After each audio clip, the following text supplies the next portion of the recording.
Okay, so we're going to find the angle between these two vectors in 3 dimensions. From the last video, we know this is our formula. So to find our angle, we need to first solve this for cosine theta. So if we divide by these two magnitudes, we get the cosine is u dotted on v divided by the magnitude of u times the magnitude of v.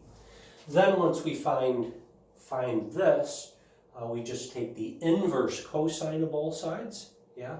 And we're going to end up finding theta is the inverse cosine of u dotted on v divided by the magnitude of u, magnitude of v. So let's do these calculations. U dotted onto v. So theta is the inverse cosine.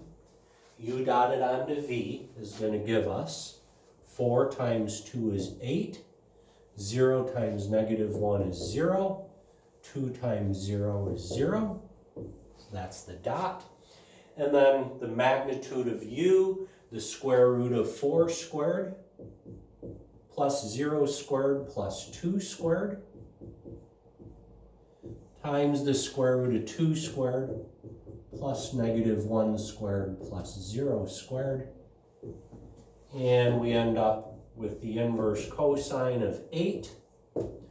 This is the square root of 16 plus 4 is the square root of 20. Here we get the square root of 4 plus 1 is the square root of 5. This is the inverse cosine of 8 over 20 times 5 is 100, and the square root of 100 is 10.